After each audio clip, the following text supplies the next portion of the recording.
이 돈 받고 갈 때는 제발 택시라도 타고 가요. 상견례 자리에 걸어오는 거지가 세상에 어디 있어?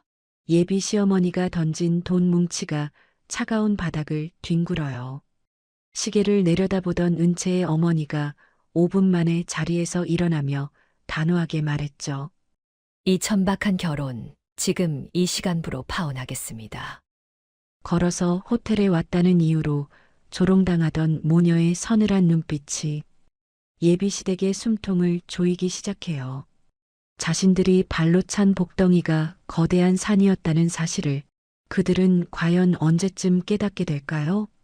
시작하기 전에 무료로 눌러주시는 구독과 좋아요, 알림 설정은 똑순이 사랑방에 큰 힘이 됩니다. 지금 어디서 듣고 계신지 댓글 달아주세요. 그럼 지금부터 이야기를 시작하겠습니다.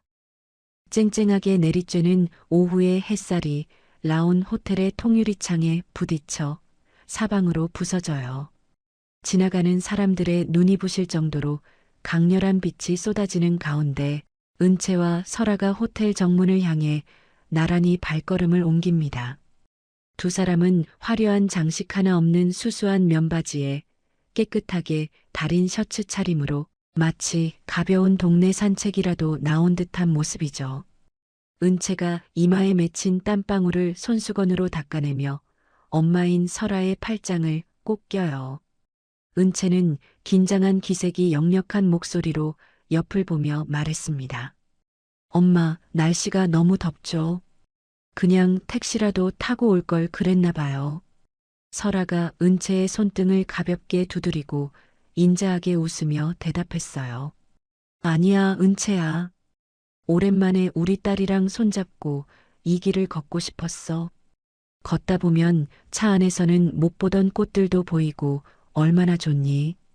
설아는 평소와 다름없이 차분한 목소리로 은채를 안심시켰지만 은채의 눈동자에는 여전히 설렘과 걱정이 뒤섞여 일렁이고 있어요. 호텔 정문 앞에 다다랐을 때 요란한 타이어 마찰 소리를 내며 은색 외제차 한 대가 두 사람의 앞을 가로막듯 멈춰 섰습니다. 운전석에서 내린 발레 파킹 직원이 서둘러 뒷좌석 문을 열자 온몸에 명품 로고가 박힌 옷을 입고 화려한 보석으로 치장한 옥분이 고개를 치켜들며 내렸죠. 옥분은 차에서 내리자마자 코끝을 찡그리며 손부채질을 하더니 자기 앞을 지나가던 은채와 설아를 아래 위로 훑어봤어요. 옥분이 들고 있던 자동차 열쇠를 은채의 발등 위로 툭 떨어뜨리며 짜증 섞인 목소리로 외쳤습니다. 어머, 미안해서 어쩌나. 사람인 줄 몰랐네. 상견례 자리에 차도 없이 이 떼약볕에 걸어오는 사람들이 있을 줄은 꿈에도 몰랐거든. 옥부는 은채의 발등에 맞고 바닥으로 떨어진 열쇠를 줍지도 않은 채 설아의 얼굴을 빤히 쳐다보며 비웃음을 날렸어요. 은채는 당혹스러운 표정으로 얼른 허리를 숙여 바닥에 떨어진 열쇠를 주워들었죠. 은채가 옥분에게 열쇠를 건네며 조심스럽게 인사를 건넸습니다. 어머니, 미리 와 계셨네요. 저희가 조금 늦었나요? 옥분은 은채가 건네는 열쇠를 낚아채듯 뺏어들고 자기 가방에 쑤셔 넣으며 쏘아붙였어요. 너희 집에는 차가 한 대도 없니? 아무리 그래도 그렇지 사돈될 사람들 처음 만나는 자리에 땀범벅이 돼서 걸어오다니. 우리 기태가 평소에 너를 어떻게 입히고 다녔길래 꼴이 이 모양이야? 옥부는 마치 더러운 것이라도 본 듯 은채의 셔츠 소매를 손가락 끝으로 툭 치며 말을 이었습니다. 설아는 옥분의 무례한 행동에도 눈 하나 깜짝하지 않고 조용히 지켜봤죠. 설아가 옥분의 눈을 똑바로 응시하며 차분하게 입을 열었습니다. 날씨가 좋아서 딸아이와 대화를 나누며 걷고 싶었습니다. 건강에도 좋고 기분도 상쾌해지더군요. 설아의 목소리는 낮고 평온했지만 그 안에는 옥분의 기세에 전혀 눌리지 않는 단단함이 서려 있었어요. 옥분은 설아의 대답이 어이가 없다는 듯 코웃음을 치며 호텔 안으로 평평 걸어 들어갔죠. 호텔 내부로 들어서자 에어컨에 찬 공기가 두 사람의 살결에 닿았습니다. 안내 직원의 인도를 받아 호텔 최상층에 위치한 비밀스러운 VIP룸으로 들어서니 이미 기태와 그의 아버지 상만이 거드름을 피우며 자리에 앉아 있었어요. 상만은 은채와 설아가 들어오는 것을 보고도 자리에서 일어나기는커녕 찻잔을 만지작거리며 삐딱한 시선으로 두 사람을 맞이했죠. 상만이 찻잔을 탁자에 소리나게 내려놓으며 거만한 말투로 물었습니다. 그래, 은채 양 아버지는 일찍 돌아가셨다고 들었는데 지금 사는 집은 전세인가요? 아니면 월세인가요? 상만의 질문은 인사도 생략된 채 다짜고짜 상대의 형편을 떠보는 무례한 것이었어요. 옆에 앉아있던 기태는 은채의 표정이 어두워지는 것을 보고도 모른 척하며 오히려 은채의 손을 식탁 아래서 꽉 움켜쥐었죠. 기태가 은채의 귓가에 낮은 목소리로 속삭이듯 말했습니다. 은채야, 우리 아버지 성격 알잖아. 그냥 솔직하게 말씀드리고 결혼하면 우리 집 수준에 맞게 살겠다고 약속해. 기태의 말은 위로가 아니라 오히려 은채의 가슴에 비수를 꽂는 소리였어요.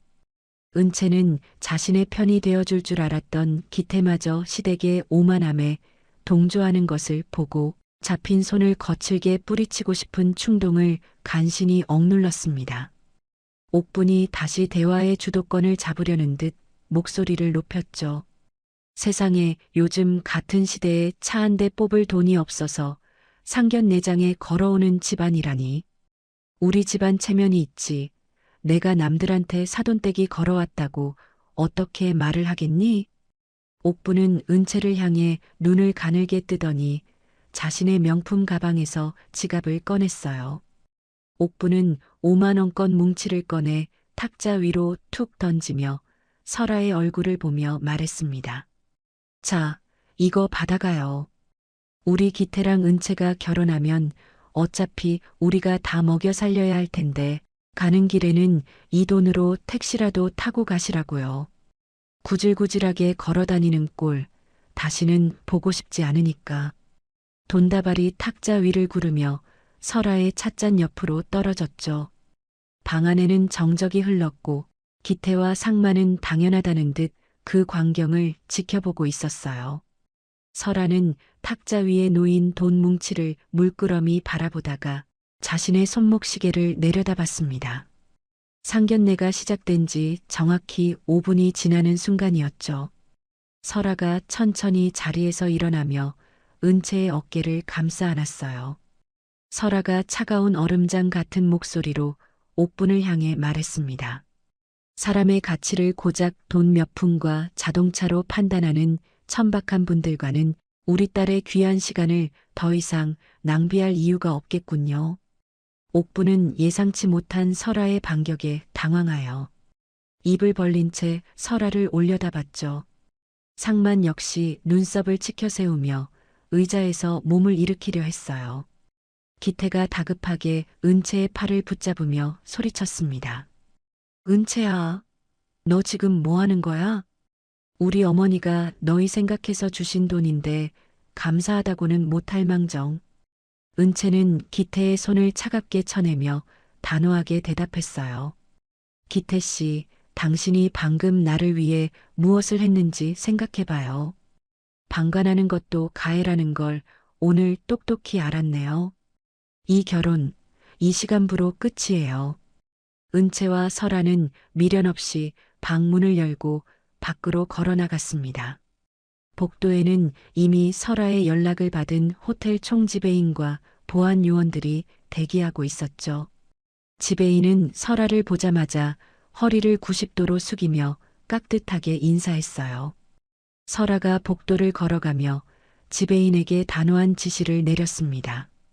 지금 이 방에 있는 사람들의 출입을 금지시키고 태산 유통과 맺은 모든 물류 계약을 당장 파기하세요. 설아의 목소리는 평소의 인자함은 온데간데 없이 거대 기업을 이끄는 우두머리의 서늘한 위엄으로 가득 찼죠. 지배인은 당황하지 않고 신속하게 무전기에 대고 명령을 전달했어요.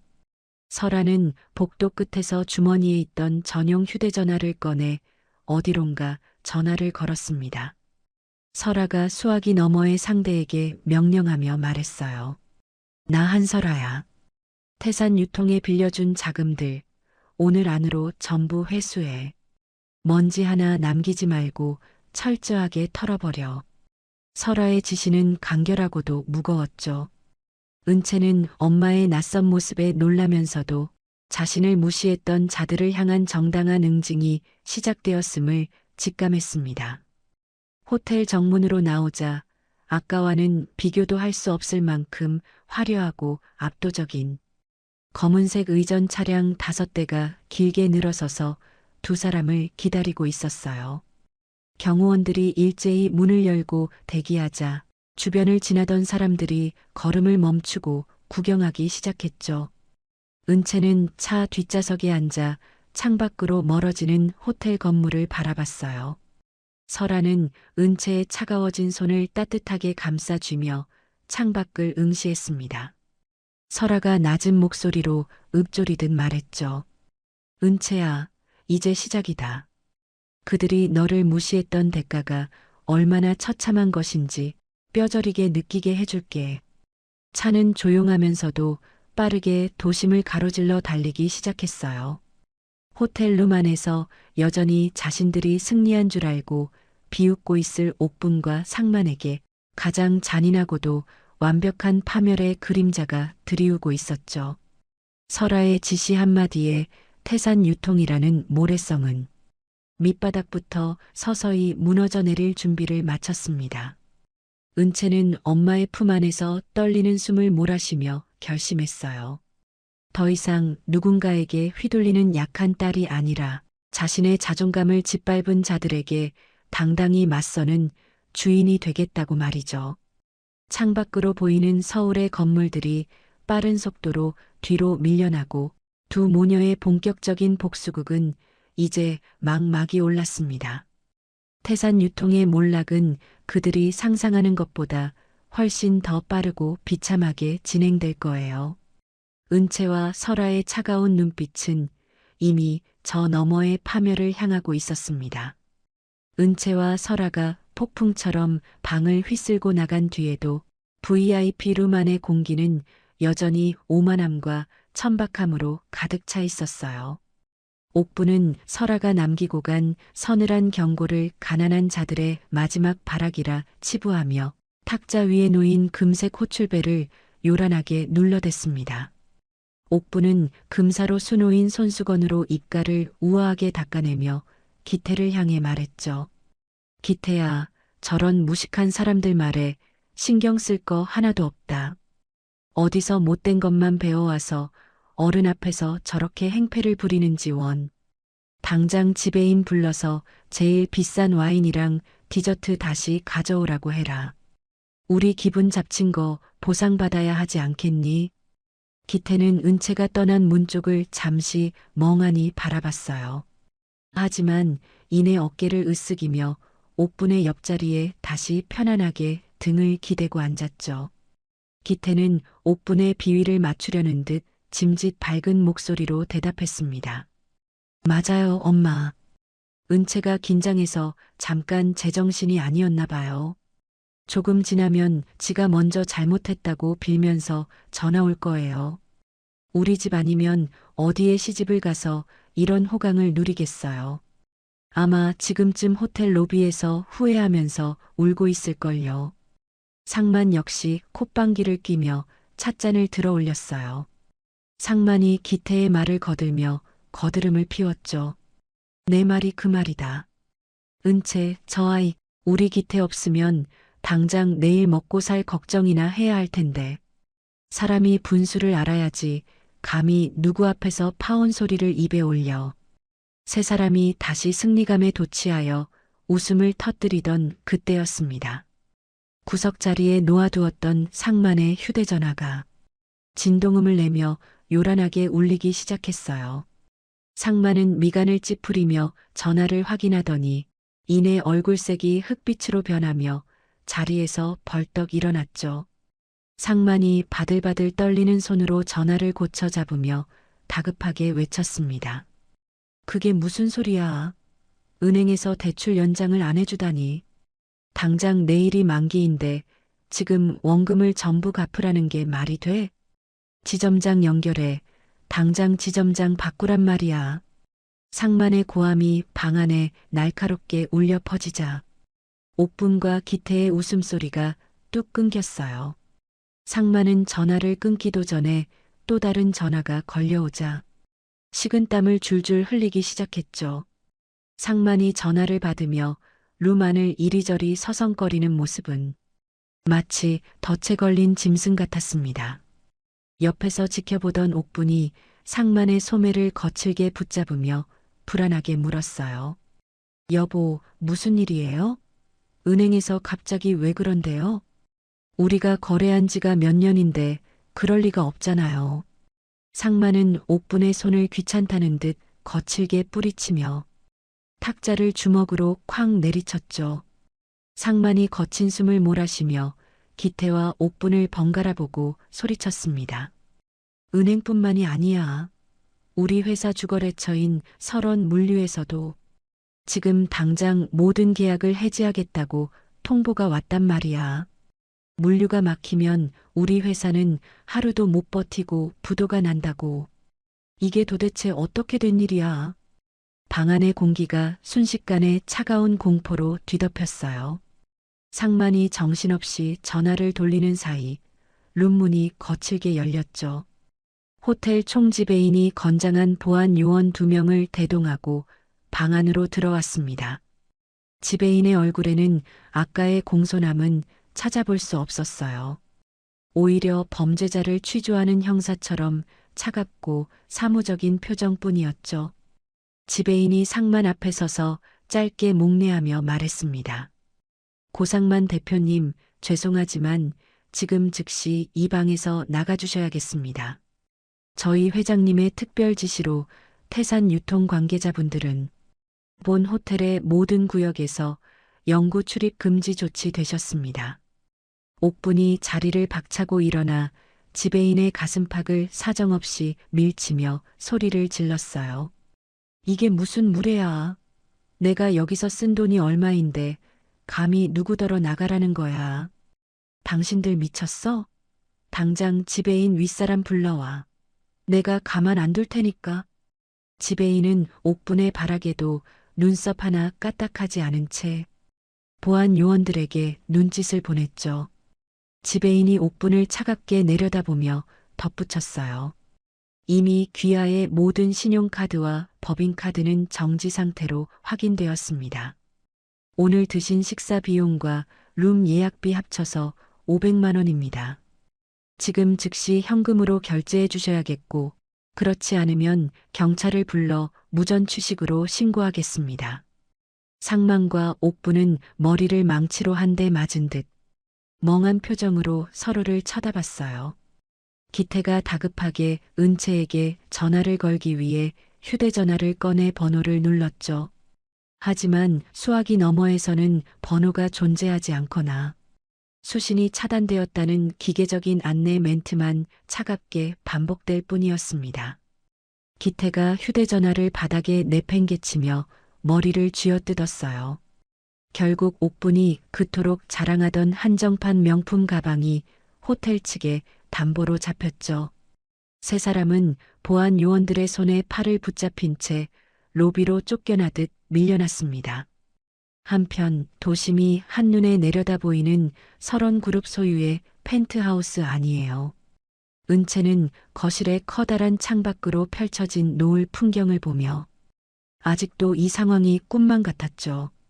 설아는 소파에 편안하게 앉아 차를 한 모금 마시며 그런 딸을 대견하게 바라봤어요. 설아가 찻잔을 탁자에 내려놓으며 은채에게 천천히 다가와 말했습니다.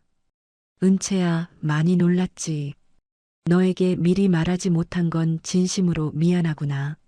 하지만 저런 사람들은 네가 누구인지 알기 전까지 절대로 본성을 고치지 않는단다. 네가 겪은 수모, 엄마가 다 갚아줄 거니까 너무 걱정하지 마라. 은채는 엄마의 따뜻한 손을 꼭 잡으며 조금은 떨리는 목소리로 물었죠. 엄마, 정말 우리가 태산 유통을 저렇게 한순간에 무너뜨릴 수 있는 거예요? 저는 그냥 엄마랑 평범하게 사는 줄로만 알았는데 설원그룹이 우리 집안 거였다니 아직도 심장이 두근거려요. 설아는 은채의 머리칼을 부드럽게 넘겨주며 눈빛을 반짝였어요. 내 아빠가 피땀 흘려 세운 회사가 바로 이 설원그룹이야. 태산유통은 우리 물류 시스템 없이는 물건 하나 못 파는 작은 하청업체에 불과하단다. 은채야, 이제 네가 내 옆에서 그들이 어떻게 추락하는지 직접 지켜보렴. 사람을 업신여긴 대가가 얼마나 무거운지 똑똑히 보여줄 테니까. 다음 날 오후 화려한 명품관이 밀집한 백화점 입구입니다. 옥부는 어제의 수모를 잊으려는 듯 남은 자존심을 세우려 평소 자주 찾던 매장으로 들어갔죠. 옥부는 직원에게 진열된 수천만 원짜리 코트를 가리키며 거만하게 카드를 내밀었어요. 하지만 점원은 난처한 표정으로 단말기를 확인하더니 옥분에게 카드를 돌려줬습니다. 점원이 고개를 숙이며 옥분에게 조심스럽게 말했어요. 사모님, 죄송합니다만 이 카드는 거래 정지된 카드라고 나오네요. 혹시 다른 카드가 있으시면 그것으로 도와드릴까요? 옥분은 얼굴이 벌겋게 달아올라 가방 안에 모든 카드를 꺼내 점원의 얼굴 앞으로 던지듯 내밀었죠.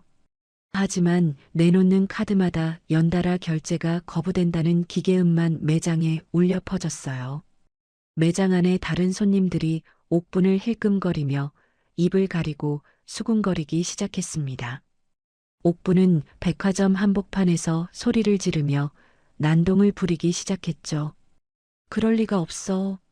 이게 다 그 가난뱅이 모녀가 나한테 저주를 걸어서 그런 거야. 당신들 내가 누군지 몰라? 나 태산 유통 사모님이야. 당장 결제해. 비슷한 시각 기태는 은채가 다니던 회사를 찾아가 로비에서 고함을 쳤어요. 기태는 은채가 나타나면 무릎이라도 꿇려 사과하게 만들고 다시 붙잡아서 집안을 살려내라고 협박할 작정이었죠. 하지만 은채의 팀장이 보안 요원들과 함께 내려와 차가운 얼굴로 기태를 가로막으며 말했습니다. 고기태 씨, 강은채 대리는 이미 어제 날짜로 사직서를 제출하고 퇴사했습니다.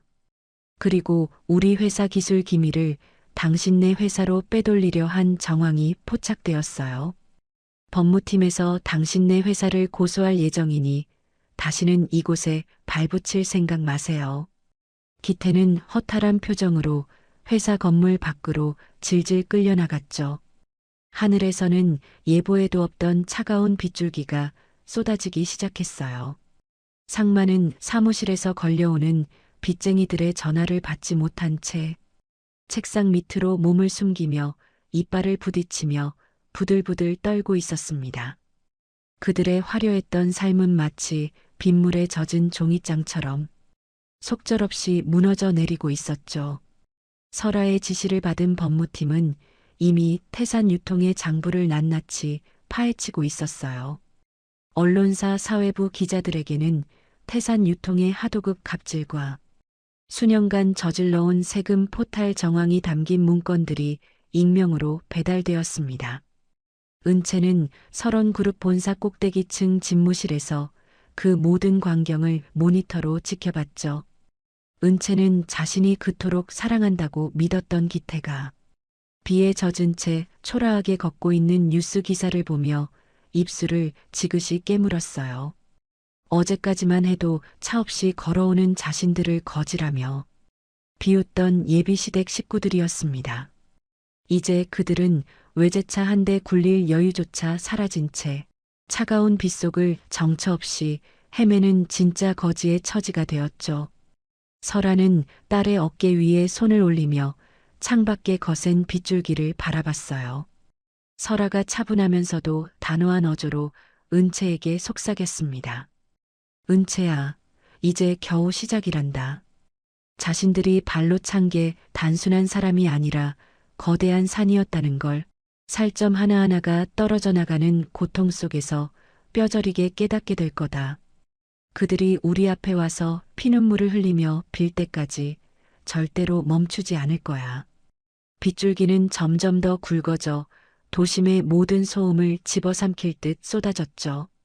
상견례장 호텔방에서 시작된 작은 분노의 불꽃은 어느새 태산 유통이라는 거대한 악을 태워버릴 맹렬한 불길이 되어 타오르고 있었어요.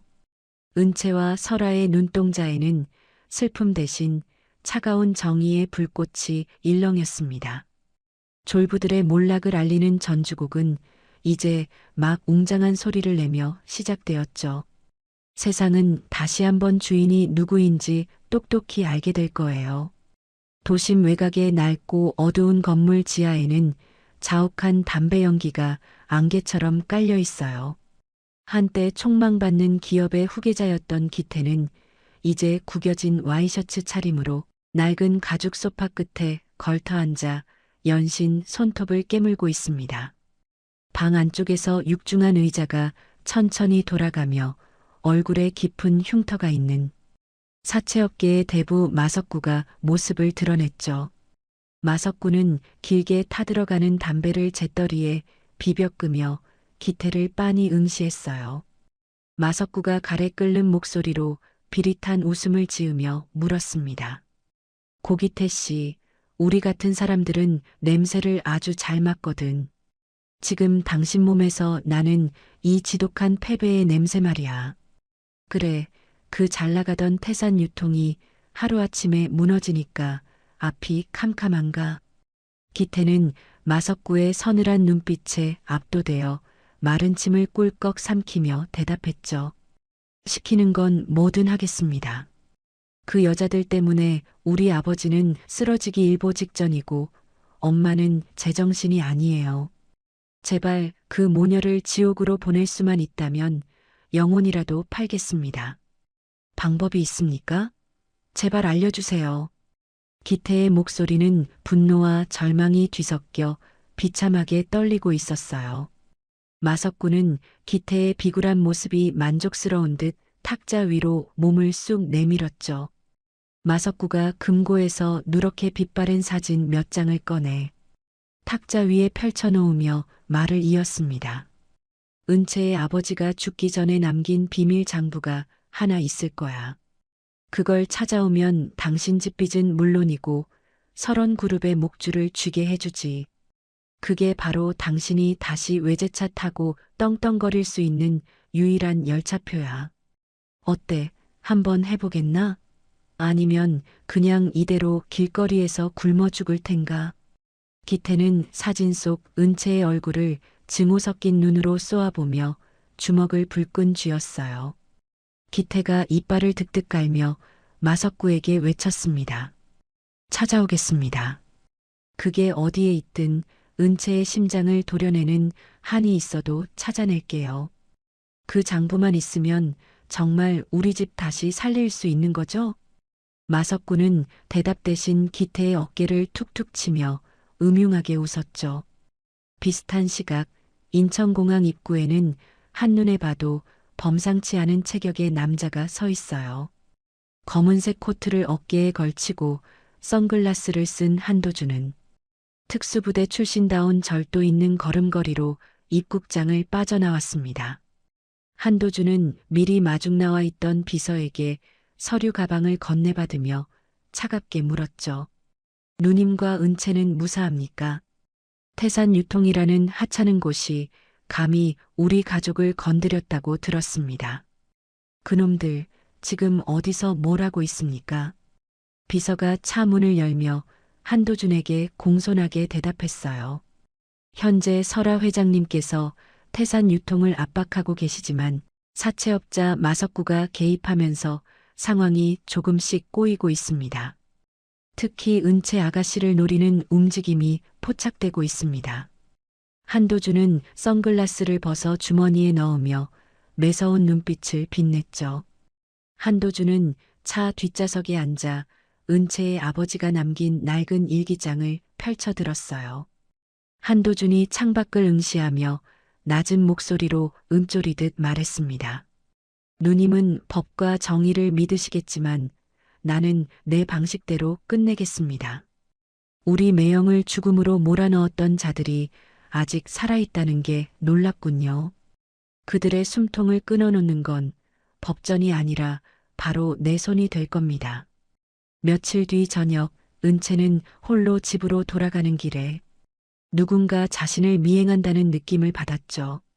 어두운 골목길을 지날 때마다 들려오는 규칙적인 발소리에 은채의 심장이 요동쳤어요. 그때 전신주 뒤에서 기태가 갑자기 나타나 은채의 앞을 가로막았습니다.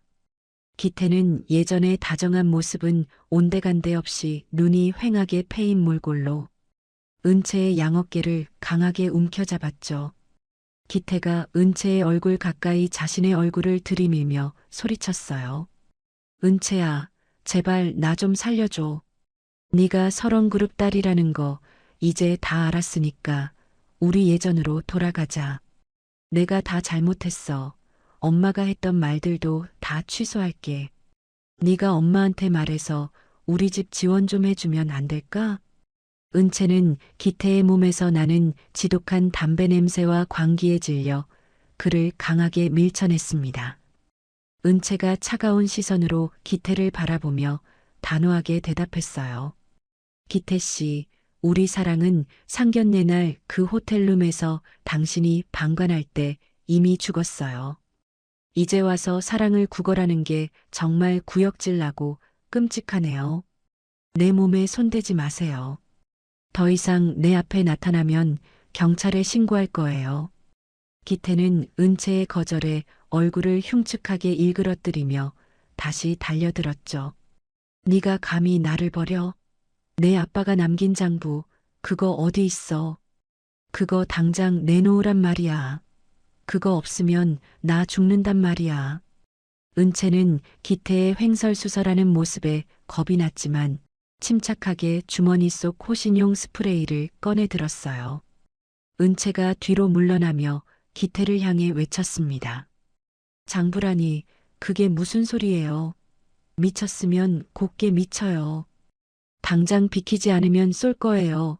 비키라고요. 은채는 기태가 주춤하는 사이 빠른 걸음으로 골목을 빠져나와 큰 길로 달려나갔죠.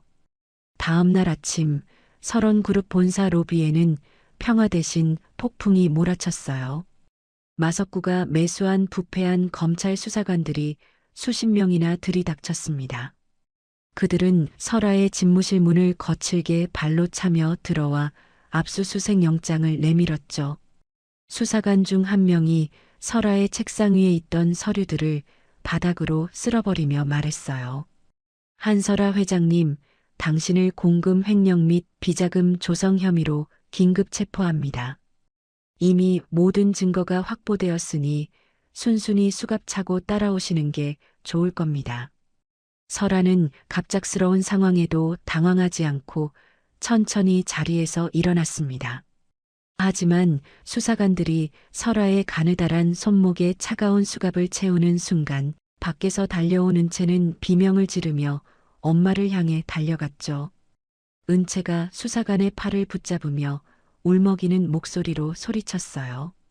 이게 무슨 짓이에요? 우리 엄마가 무슨 잘못을 했다고 수갑까지 채워요? 당장 이거 풀어요. 우리 엄마는 아무 죄도 없단 말이에요. 설아는 수갑이 채워진 손을 뒤로 감추며 은채를 향해 부드럽게 미소 지었어요. 설아가 은채의 눈을 똑바로 응시하며 차분하게 말했습니다. 은채야, 당황하지 말고 내 말 잘 들어라. 잠깐 오해가 있어서 조사받으러 가는 것뿐이니 너는 회사를 지키고 있거라. 도준이 삼촌이 곧 올 테니 절대로 울지 말고 당당하게 있어야 한다. 설아가 연행되는 광경을 지켜보던 옥부는 회사 로비 한복판에서 춤이라도 출 듯 날뛰었죠. 옥부는 미리 준비해온 음식물 쓰레기 봉투를 은채의 발등 위에 던지며 소리쳤어요. 이 도둑년들아, 남의 집안 풍비박산 내더니 꼴 좋다. 너희 엄마 감옥에서 평생 썩게 될 테니까 너도 각오해라. 이게 다 우리 기태 눈에서 피눈물 나게 한 대가니까 똑똑히 기억해. 옥분의 폭언에 주변 직원들이 수군거리기 시작했고 은채는 수치심에 몸을 떨었습니다. 그때 뒤에서 나타난 한도준이 은채의 어깨를 묵직하게 감싸쥐었죠. 한도준은 옥분을 매서운 눈빛으로 쏘아보더니 주머니에서 낡은 은색 시계 하나를 꺼내 은채의 손바닥 위에 올려줬어요. 한도준이 은채의 귓가에 낮은 목소리로 속삭이며 말했습니다. 은채야, 이건 내 아빠가 생전에 가장 아끼던 시계다. 어떤 시련이 와도 멈추지 말고 앞으로 나아가라는 뜻으로 내게 맡기신 거야. 삼촌이 왔으니 이제 네가 올 차례는 끝났다. 저 무례한 여편네와 그 아들놈이 지옥 구경을 하게 해주마. 한도준은 옥분에게 다가가 차가운 목소리로 경고했죠. 입 조심하십시오. 그 입에서 나오는 오물들이 조만간 당신의 목을 조르게 될 겁니다. 지금 당장 여기서 꺼지지 않으면 법이고 뭐고 내 방식대로 처리하겠습니다. 한도준의 살벌한 기세에 눌린 옥분은 웅얼거리며 도망치듯 회사를 빠져나갔어요. 한편 어두운 취조실 안에서 설아는 홀로 철제 의자에 앉아 있었습니다. 맞은편에 앉은 부패한 수사관이 담배 연기를 설아의 얼굴에 내뿜으며 비아냥거렸죠. 한 회장님, 이제 그만 포기하고 실토하시죠. 마석구 씨가 이미 당신의 비자금 장부를 다 제출했어요. 당신이 죽은 남편 명의로 돈 세탁했다는 거 우리가 모를 줄 압니까? 순순히 불면 형량이라도 줄여줄 텐데 왜 이렇게 고집을 부려요? 설아는 얼굴에 닿는 담배 연기에도 미동도 하지 않고 수사관을 빤히 쳐다봤어요. 설아가 입가에 옅은 미소를 띠며 차분하게 대답했습니다. 수사관님, 사냥개는 주인을 잘 골라야 하는 법입니다. 지금 당신이 물고 있는 게 고기가 아니라 뜨거운 숯덩이라는 걸 곧 알게 될 텐데 그때 가서 입안이 다 타버려도 나를 원망하지 마십시오. 내 딸과 동생이 지금 밖에서 당신의 목줄을 찾고 있을 테니까요. 설아의 목소리는 취조실의 차가운 벽에 부딪혀 서늘하게 울려 퍼졌죠. 밖에서는 마석구가 기태를 옆에 끼고 비릿한 웃음을 지으며 설원그룹의 주가가 폭락하는 전광판 화면을 지켜보고 있었어요. 기태는 이제 다 끝났다며 샴페인을 터뜨리려 했지만 마석구의 눈은 이미 설원그룹이라는 거대한 먹잇감을 통째로 삼킬 탐욕으로 번들거렸습니다. 보이지 않는 곳에서 한도준과 은채의 반격이 시작되고 있다는 사실을 그들은 아직 꿈에도 모른 채 승리의 축배를 들 준비를 하고 있었죠. 어두운 구름이 설원그룹 위를 덮고 있었지만 그 구름 뒤에는 더 강력한 번개를 품은 폭풍우가 태산 유통을 향해 몰려오고 있었어요. 은채는 아빠의 시계를 꽉 움켜쥐며 결연한 눈빛으로 창밖을 바라봤습니다. 엄마인 설아가 수갑을 찬 채 검찰청 안으로 끌려 들어간 뒤 은채는 차가운 대리석 복도 의자에 홀로 앉아 끊임없이 떨리는 손을 맞잡았어요. 복도 끝에서 불어오는 서늘한 바람은 은채의 얇은 셔츠를 파고들었고 유리창을 때리는 빗소리는 마치 은채의 심장을 채찍질하는 소리처럼 들려왔습니다. 은채는 절망적인 마음으로 고개를 떨군 채 아빠가 남겨주신 시계의 초침 소리에만 집중하며 간절히 기도를 올렸죠. 그때 멀리서 낡은 운동화가 바닥을 구르는 소리가 들리더니 누군가 은채의 어깨 위에 따뜻한 외투를 덮어주며 곁에 앉았어요. 은채가 고개를 들자 그곳에는 어린 시절 은채를 지켜주겠노라 약속했던 초등학교 동창이자 천재적인 해커로 성장한 제이가 서 있었습니다. 제이가 은채의 젖은 머리카락을 조심스럽게 쓸어 넘겨주며 낮은 목소리로 속삭였죠. 은채야, 늦어서 미안해. 내 소식 듣자마자 마석구 그 인간이 쓰는 서버부터 통째로 털어버렸어. 너까지 기운 잃으면 설아 아주머니는 정말 큰일 나. 내가 찾은 거 한번 볼래? 이게 바로 네가 기다리던 희망이 될 거야. 은채는 제이가 건네는 캔커피의 온기를 느끼며 억눌렀던 눈물을 터뜨렸어요. 은채가 제이의 소매를 붙잡으며 간절한 눈빛으로 대답했습니다. 제이야, 정말 고마워. 나 정말 아무것도 못하고 엄마가 죄인 취급받는 걸 지켜만 봐야 하는 줄 알았어. 우리 엄마 평생 남한테 해 끼친 적 없는 분인 거 너도 잘 알잖아. 마석구랑 그 예비시댁 식구들, 내가 절대로 가만두지 않을 거야. 그들이 꾸민 이 추악한 연극을 내가 직접 끝내버리고 싶어. 제이는 자신의 노트북을 펼쳐 은채의 눈앞에 가져다 대며 자신만만한 미소를 지었죠. 화면에는 마석구와 태산 유통의 고상만이 주고받은 은밀한 문자 메시지와 비자금 세탁 경로가 복잡한 그물망처럼 얽혀 있었어요. 제이가 화면 속 특정 문구를 가리키며 손가락으로 툭툭 치며 설명했습니다. 이것 봐, 마석구가 수사관들에게 뇌물을 먹인 날짜랑 계좌번호까지 다 잡혔어. 그리고 설아 아주머니에게 덮어씌운 횡령 장부가 사실은 마석구가 가짜로 만든 파일이라는 증거도 확보했지. 이걸 검찰에 들이밀면 아주머니는 지금 당장이라도 걸어 나오실 수 있어. 은채는 제이의 노트북 화면을 뚫어지게 바라보며 입술을 지그시 깨물었죠. 그때 검사실 문이 열리며 한도준이 굳은 표정으로 걸어 나왔어요. 은채가 다급하게 자리에서 일어나 한도준의 앞을 가로막으며 물었습니다. 삼촌, 엄마는요? 엄마 어떻게 되는 거예요? 여기 제이가 찾은 증거들이 다 있어요. 마석구가 가짜 장부를 만들어서 엄마를 함정에 빠뜨린 거래요. 한도준은 제이가 보여주는 자료들을 꼼꼼하게 훑어보더니 매서운 눈빛을 빛내며 이동식 저장 장치를 건네받았죠. 한도준이 은채의 떨리는 어깨를 묵직한 손으로 다독이며 말했어요. 은채야, 고생 많았다. 제이 군도 정말 대단한 일을 해냈군. 이 자료라면 부패한 검사놈들의 입을 다물게 하는 수준이 아니라 그놈들 목줄까지 한꺼번에 날려버릴 수 있겠어. 내가 지금 당장 차장검사 방으로 가서 단판을 지을 테니 너는 여기서 엄마 맞이할 준비나 하고 있거라. 한도준은 자료를 들고 다시 검사실 안으로 당당하게 걸어 들어갔습니다. 잠시 뒤 안에서 고성이 오가더니 수사관들이 당황하며 서류 뭉치를 들고 분주하게 움직이는 소리가 복도까지 새어나왔죠. 은채는 기적 같은 상황에 가슴을 쓸어내리며 제이의 손을 꼭 잡았어요.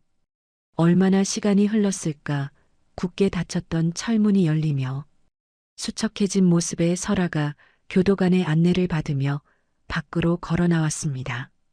은채는 비명을 지르며 엄마를 향해 달려가 품에 안겼죠. 엄마, 정말 괜찮은 거예요? 나 정말 엄마 잘못되는 줄 알고 얼마나 무서웠는지 몰라요. 제이랑 삼촌이 증거 다 찾아서 이제 다 해결됐어요. 설아는 은채의 등을 부드럽게 쓸어내리며 깊은 안도의 한숨을 내쉬었어요. 설아가 은채의 얼굴에 묻은 눈물을 닦아주며 차분하게 말했습니다. 그래, 은채야. 삼촌이랑 내 친구 덕분에 무사히 풀려났구나. 하늘이 무너져도 솟아날 구멍은 있다더니 우리 은채가 엄마를 구하기 위해 큰일을 해냈어. 이제 나를 함정에 빠뜨린 대가가 얼마나 혹독한 것인지 그 천박한 인간들에게 똑똑히 가르쳐줄 시간이 온 것 같구나. 석방된 설아와 은채는 곧바로 제이의 비밀 작업실로 이동했죠. 제이는 은채 아빠의 유언장에 숨겨진 마지막 암호를 풀어내어 태산 유통의 모든 지분을 일시에 회수할 수 있는 위임장이 보관된 금고 위치를 찾아냈어요. 은채는 창고 구석에 놓인 낡은 금고를 열어 서류 뭉치를 꺼내 들었습니다. 은채가 서류를 품에 안고 설아를 바라보며 비장하게 말했죠. 엄마, 이제 제가 직접 나설게요. 더 이상 엄마 뒤에 숨어서 보호만 받는 딸로 살지 않겠어요. 태산 유통을 무너뜨리고 그들이 우리에게 했던 모욕을 만배로 돌려주기 위해 제가 직접 경영 전면에 서고 싶어요. 우선 그들이 믿고 있는 마석구의 자금줄부터 끊어버릴게요. 설아는 딸의 성숙하고 단호한 모습을 대견하게 바라보며 고개를 끄덕였어요. 설아가 은채의 손목에 있는 아빠의 시계를 가리키며 엄숙하게 말했습니다. 내 아빠가 너를 지켜보고 계실 거다. 제이야, 태산 유통의 주식 현황을 실시간으로 감시해다오. 은채야, 너는 내일 아침 주식 시장이 열리자마자 그들의 숨통을 끊어놓을 거대한 공격을 시작하거라. 자신들이 발로 찬 게 단순한 사람이 아니라 거대한 산이었다는 걸 알려주자꾸나. 다음 날 오전, 옥부는 설아가 구속된 줄로만 알고 자신의 허름한 지하방에서 기태와 함께 김칫국을 마시고 있었죠. 옥분이 낡은 선풍기 바람을 쐬며 기태에게 신나서 말했어요. 기태야, 이제 다 끝났다. 그 가난뱅이 모녀는 이제 감옥에서 평생 나오지 못할 거야. 마석구 씨가 조만간 우리한테 설원그룹 지분도 좀 나눠준다고 했으니까 우리 다시 그 펜트하우스로 들어갈 준비나 하자꾸나. 벌써 생각만 해도 입가에 웃음이 번져서 살 수가 없네. 기태 역시 비릿한 웃음을 지으며 외제차 카탈로그를 뒤적이고 있었습니다. 기태가 옥분의 어깨를 주무르며 가벼운 목소리로 대답했죠. 그럼요, 엄마. 은채 그년이 감히 우리를 무시하더니 꼴 좋게 됐죠. 제가 이번에 차 뽑으면 엄마 제일 먼저 태워드릴게요. 상견례 때 당했던 거 몇 배로 갚아줘야죠. 이제 우리 인생에 걷는 일 따위는 다시는 없을 거예요. 그때 옥분의 휴대전화가 요란하게 울리기 시작했어요. 옥분은 화면에 뜬 은채의 이름을 확인하고는 기세등등하게 전화를 받으며 소리쳤습니다. 어머, 은채 너니? 아직도 밖을 돌아다니고 있었어? 경찰들이 너는 안 잡아가든? 내 엄마 면회는 다녀왔니? 그 나이에 차가운 옥밥 드시느라 고생이 많으시겠어. 전화기 너머로 들려오는 은채의 목소리는 옥분의 예상과 달리 얼음장처럼 차갑고 서늘하기만 했죠. 은채가 한자 힘주어 옥분에게 통보하며 말했어요. 아줌마 꿈 깨세요. 우리 엄마 방금 무혐의로 풀려나셨거든요. 오히려 지금 검찰에 끌려가고 있는 건 당신들이 믿던 마석구와 당신들 회사를 사기로 집어삼키려던 수사관들이에요. 그리고 지금 당장 텔레비전 뉴스 좀 보시죠. 당신네 태산 유통이 누구 손으로 넘어갔는지 똑똑히 확인하라고요. 옥부는 전화를 든 채 사색이 되어 낡은 텔레비전을 켰습니다. 뉴스 화면에는 태산 유통의 주식이 설원그룹에 의해 적대적 인수가 완료되었다는 속보가 긴박하게 흐르고 있었죠. 상만이 운영하던 회사의 간판이 내려가고 설원그룹의 로고가 붙는 광경이 화면 가득 비춰졌어요. 기태는 들고 있던 카탈로그를 바닥에 떨어뜨린 채 바르르 떨기 시작했습니다. 은채는 전화기를 귀에 댄 채 펜트하우스 창밖을 내려다보며 말을 이어갔죠. 이제 당신들이 길거리에 나앉을 시간이에요. 걸어오는 게 가난해 보인다고요? 이제는 걷고 싶어도 다리에 힘이 풀려서 못 걷게 만들어 줄게요. 당신들이 비웃었던 우리 엄마와 나의 방식, 이제부터 시작이니까. 절대로 정신 잃지 말고 똑똑히 지켜보세요. 옥부는 전화기를 떨어뜨리고 바닥에 주저앉아 오열하기 시작했어요. 기태는 옥분의 비명소리를 들으며 머리를 쥐어뜯었지만 이미 늦은 후였죠. 절망 속에서 만난 제이라는 희망과 한도준의 결단력 그리고 은채의 차가운 분노가 합쳐져 거대한 반격의 파도를 만들어냈어요. 태산 유통이라는 모래성은 이제 완전히 파도에 휩쓸려 흔적도 없이 사라졌습니다. 은채는 전화를 끊고 옆에 서 있는 설아를 향해 환하게 미소 지었죠. 설아는 딸의 손을 꼭 잡으며 부드러운 눈빛으로 은채를 응시했어요. 설아가 은채의 용기에 박수를 보내며 따뜻하게 말했습니다. 은채야, 정말 장하구나. 이제 우리가 잃어버렸던 모든 것들을 제자리로 돌려놓을 때다. 진정한 품격이 무엇인지 저들에게 남은 인생 동안 똑똑히 보여주자꾸나. 세상은 가진 자가 아니라 지키는 자의 것이라는 걸 말이야. 제이는 노트북을 덮으며 두 모녀를 향해 엄지손가락을 치켜 세웠죠. 어두웠던 밤은 가고 창밖으로는 어느덧 찬란한 아침 해가 떠오르고 있었어요. 은채와 설아의 눈동자에는 더 이상 눈물이 아닌 승리자의 당당함과 새로운 미래를 향한 희망이 가득 차올랐습니다. 몰락의 끝에서 시작된 이들의 반격은 이제 가장 화려한 성공의 정점을 향해 거침없이 나아가고 있었죠. 태산 유통 일가족의 절규는 도심의 소음 속으로 허망하게 흩어져 갔어요. 태산 유통의 운명을 결정지을 임시 주주총회가 열리는 날 아침, 강남 한복판에 위치한 본사 강당 앞은 이른 시간부터 취재진과 몰려든 인파로 북새통을 이루었어요. 검은색 대형 세단에서 내린 상마는 빳빳하게 풀을 먹인 셔츠 깃을 고쳐 세우며 자신을 향해 터지는 플래시 세례를 마치 훈장이라도 되는 양 거만하게 받아냈습니다. 옆에 선 옥부는 보란듯이 가장 아끼던 악어 가죽 가방을 팔에 걸고 번쩍이는 다이아몬드 반지를 낀 손으로 입가를 가리며 비릿한 웃음을 지었죠. 옥분이 강당 입구에 레드카펫을 밟으며 상만의 귀에 대고 의기양양하게 속삭였어요. 여보, 오늘만 지나면 그 건방진 모녀는 영영 끝이에요. 마석구 씨가 지분 정리를 다 끝냈다고 확답을 줬으니 이제 우리가 설원그룹의 주인 자리에 앉는 것도 시간 문제 아니겠어요? 상만이 구두 굽소리를 요란하게 내며 강당 안으로 위풍당당하게 들어서며 대답했습니다. 당연하지.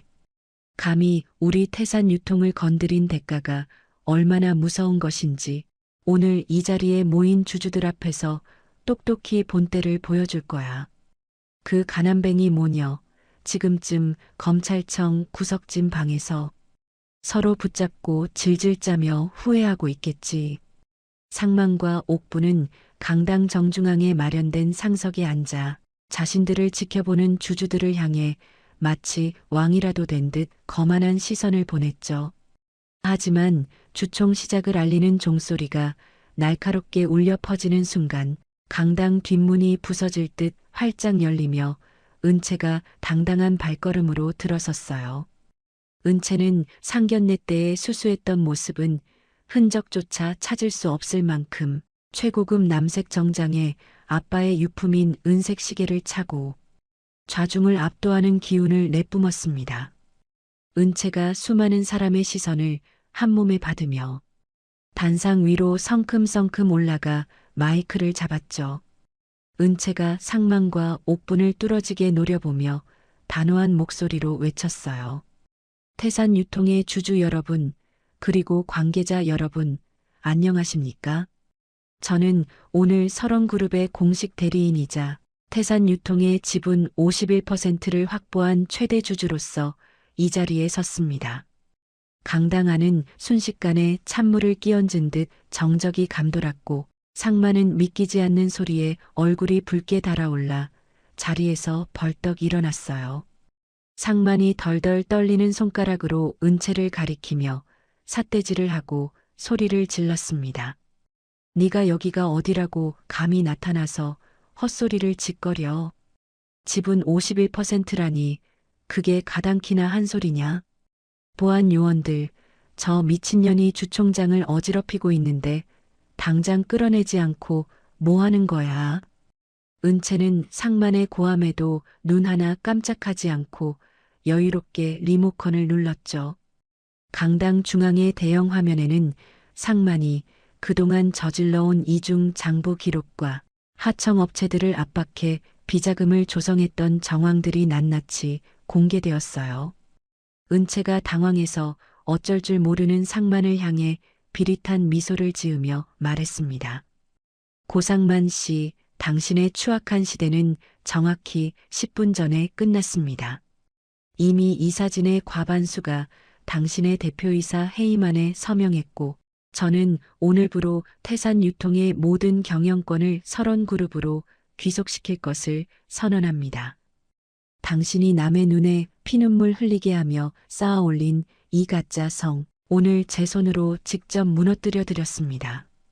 옥부는 눈앞에서 펼쳐지는 광경이 꿈인 듯 머리를 감싸 쥐다가 이내 이성을 잃고 비명을 지르며 은채를 향해 달려들었죠.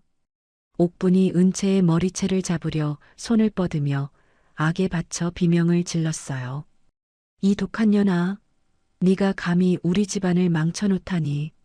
내 엄마랑 같이 감방에서 썩었어야 할 년이 어떻게 살아 돌아온 거야. 이거 이거 놓으란 말이야. 내 집 돌려내. 대기하고 있던 한도준의 보안팀 요원들이 순식간에 옥분을 가로막아 제압했습니다. 한도준이 옥분의 팔을 뒤로 꺾어 고정하며 서늘한 목소리로 경고했죠. 입 조심하십시오. 지금 이 모든 추태는 실시간으로 녹화되고 있으며 당신이 내뱉는 천박한 말 한마디가 추가 고소의 명확한 증거가 될 겁니다. 조용히 나가는 게 그나마 남은 인간으로서의 도리를 지키는 길일 텐데요. 옥부는 보안 요원들에게 질질 끌려나가며 강당 바닥을 발로 차고 악담을 퍼부었어요. 상만 역시 다리에 힘이 풀려 주저앉아 멍하니 천장만 바라봤고 그때 강당 뒷문을 열고 들어온 수사관들이 상만의 앞을 가로막았습니다. 형사가 상만의 손목에 차가운 수갑을 채우며 엄중하게 말했죠. 고상만 씨, 당신을 대규모 횡령 및 탈세 혐의로 긴급 체포합니다. 이미 모든 증거는 설원그룹 측으로부터 완벽하게 제출받았습니다. 변호사를 선임할 권리가 있으니 순순히 동행하시죠. 상만은 수갑찬 손을 가리려 애쓰며 비참한 몰락의 길로 끌려나갔어요. 강당 밖에서는 그동안 태산유통의 갑질에 시달렸던 사장님들이 상만과 옥분을 향해 분노 섞인 소금을 뿌리며 욕설을 퍼부었죠. 모든 소란이 정리된 후 설아는 은채의 손을 따뜻하게 감싸주며 환하게 웃었어요. 설아가 은채의 대견한 모습에 눈시울을 붉히며 다정한 목소리로 속삭였습니다. 은채야, 정말 고생 많았다. 저들이 너를 비웃던 그 호텔방에서 시작된 응어리가 오늘 네가 이룬 이 당당한 승리로 드디어 깨끗하게 씻겨나갔구나. 이제 무거운 짐은 삼촌에게 맡기고 우리 딸이 제일 좋아하는 밥이나 먹으러 가자. 두 모녀는 화려한 호텔 식사 대신 은채가 어릴 적부터 엄마와 자주 가던 낡고 허름한 시장 골목의 국밥집을 찾았죠. 김이 모락모락 나는 뜨거운 국밥 두 그릇을 가운데 두고 앉아 은채와 설아는 그동안의 긴장감을 내려놓고 맛있게 수저를 들었어요. 은채가 고기 한 점을 듬뿍 떠서 엄마의 숟가락 위에 올려주며 밝게 웃었습니다. 엄마, 비싼 스테이크보다 이 뜨끈한 국밥이 100배는 더 맛있네요. 오늘 상만이랑 옥분이 표정 보셨어요? 자신들이 믿었던 세상이 무너지는 걸 보는 표정이 정말 속이 다 시원하더라고요. 설아가 국밥 국물을 한 모금 들이키고 깊은 안도의 한숨을 내쉬며 대답했죠. 그래, 사람을 외모와 차 한 대로만 판단하던 그들에게는 오늘의 몰락이 평생 뼈에 사무치는 교훈이 되었을 거다. 은채야, 진정한 복수는 그들을 파멸시키는 것으로 끝나는 게 아니야. 네가 그들보다 훨씬 더 품격 있고 행복하게 사는 모습을 보여주는 게 진짜 승리란다.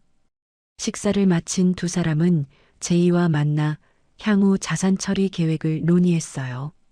제이가 노트북 화면에 태산 유통에 남은 자산 처분 리스트를 띄우며 말했습니다. 은채야, 상만이네 집이랑 그동안 사들였던 외제차들 전부 압류 들어갔어.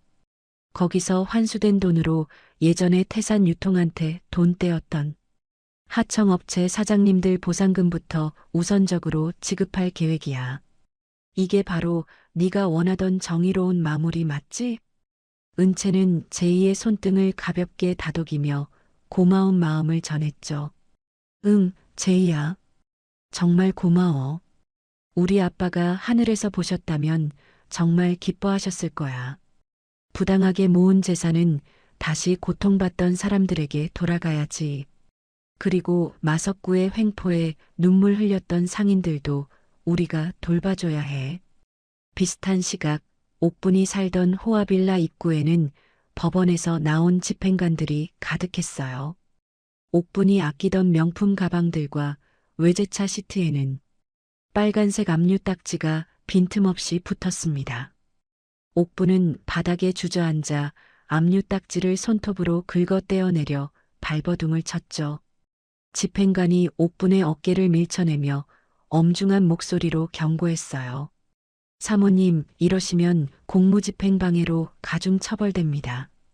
이미 이 집의 모든 소유권은 설원그룹으로 적법하게 이전되었으니 오늘 해가 지기 전까지 개인 짐을 모두 빼서 나가주셔야겠습니다. 옥부는 자신의 화려했던 삶이 먼지처럼 흩어지는 것을 보며 목을 놓아 절규했습니다. 기태 역시 취업시장에서 영구 퇴출당했다는 통보를 받고 술병을 든 채 빗물 고인 거리를 방황하는 처량한 신세가 되었죠. 그들이 상견례 자리에서 은채 모녀를 향해 던졌던 비릿한 비웃음은 이제 고스란히 그들의 가슴에 지울 수 없는 낙인이 되어 박히고 있었어요. 해질녘 은채와 설아는 노을이 붉게 타오르는 공원 산책로를 천천히 걸었습니다. 설아가 은채의 어깨를 감싸 안으며 평온한 목소리로 말을 건넸죠. 은채야, 이제는 알겠지? 진정한 품격은 무엇을 손에 쥐었느냐가 아니라 그 손으로 누구의 눈물을 닦아주느냐에서 나오는 거란다. 오늘 네가 보여준 당당함과 배려가 바로 설원그룹의 새로운 역사가 될 거야. 앞으로도 그 마음 변치 말고 늘 낮은 곳을 살피는 사람이 되거라. 은채는 엄마의 말씀을 가슴 깊이 새기며 노을빛에 반짝이는 아빠의 시계를 내려다봤어요. 이제 두 모녀 앞에는 파괴적인 복수 대신 더 나은 세상을 향한 찬란하고 당당한 행보가 기다리고 있었습니다. 그들이 비웃던 걷는 행위는 이제 세상에서 가장 고귀한 승리자의 행진이 되었죠.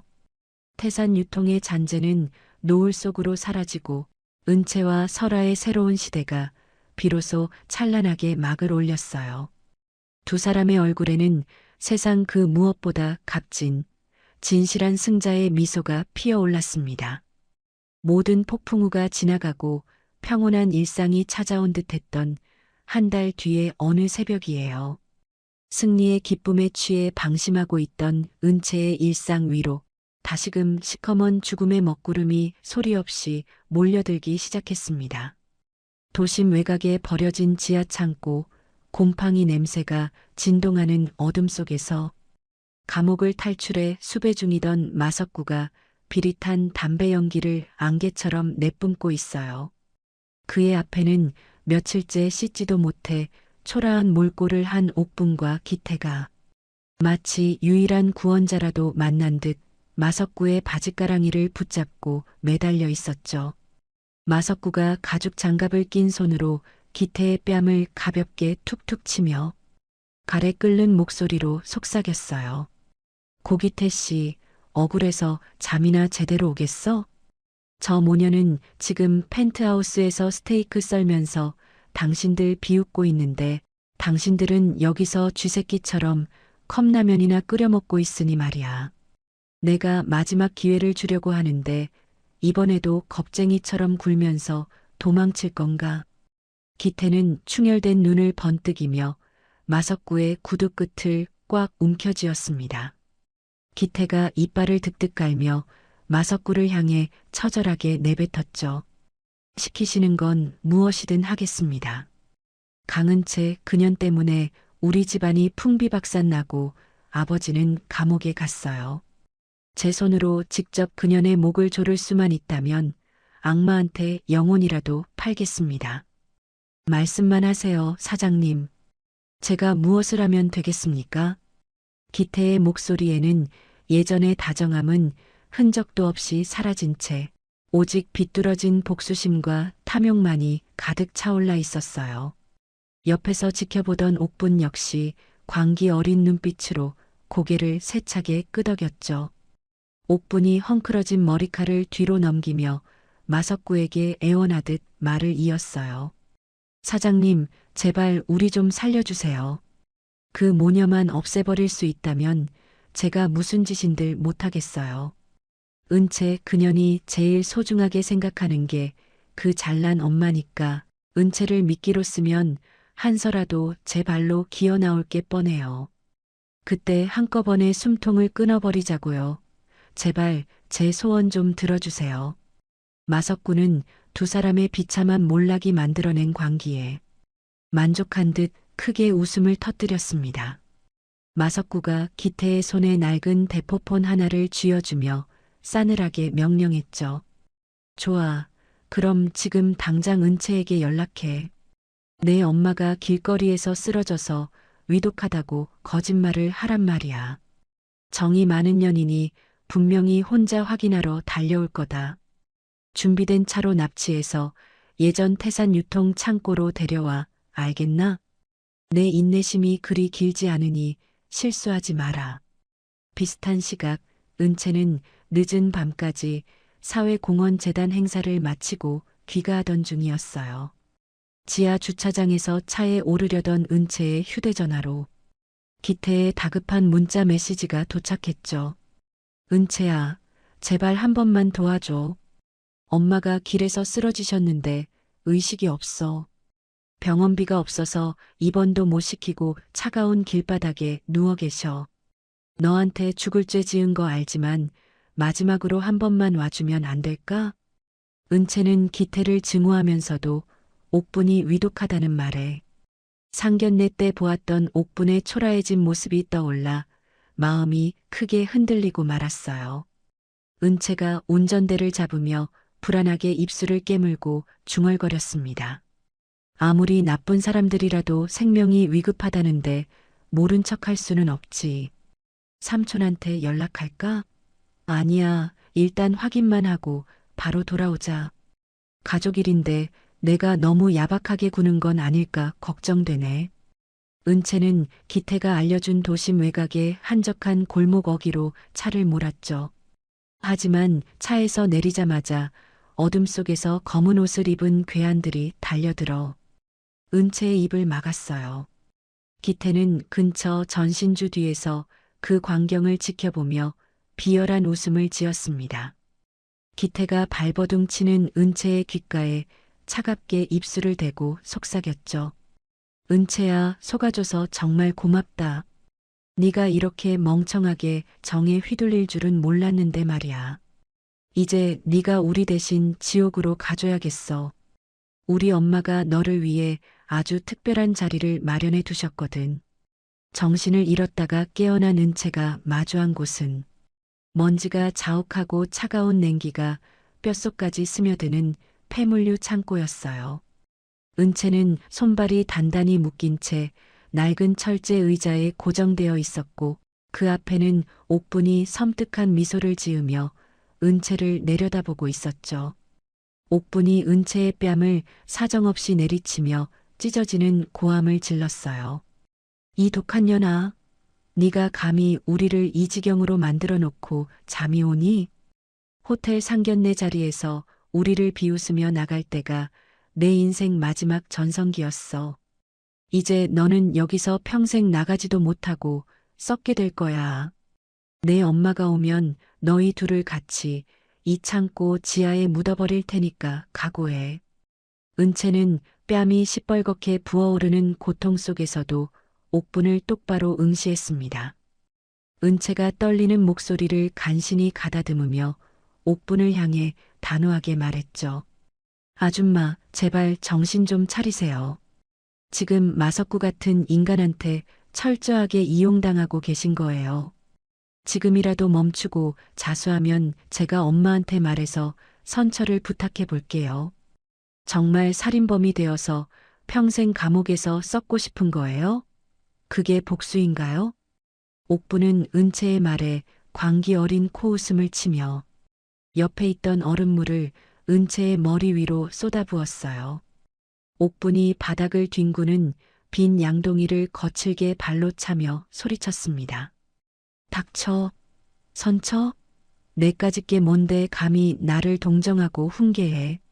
내가 살인범이 되든 말든 무슨 상관이야.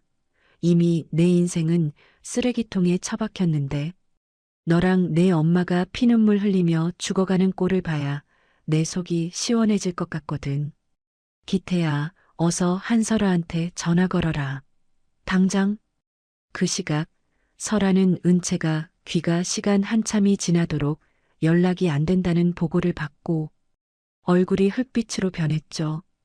설아는 직감적으로 무언가 거대한 음모가 시작되었음을 깨닫고 한도준과 제이를 즉시 소집했어요. 설아가 떨리는 손으로 책상 모서리를 꽉 짚으며 한도준에게 절박하게 물었습니다. 도준아, 은채가 연락이 두절됐다. 마석구가 탈옥했다는 소식은 아까 들었지? 분명히 그 인간이 은채를 데려간 게 틀림없어. 어떻게든 위치를 찾아내야 한다. 내 딸한테 무슨 일이라도 생기면 나는 살 수가 없어.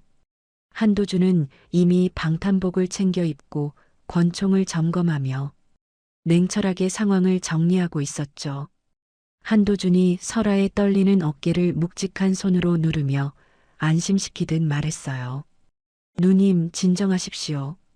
마석구가 은채를 납치했다면 분명히 누님께 연락이 올 겁니다. 돈이든 경영권 포기 각서든 요구할 게 뻔하니까요. 제이야, 은채 시계에 심어둔 정밀 위치 추적기 신호는 잡히고 있나? 제이는 노트북 화면에 뜬 복잡한 위성 지도와 전파 그래프를 보며 미간을 깊게 찌푸렸습니다.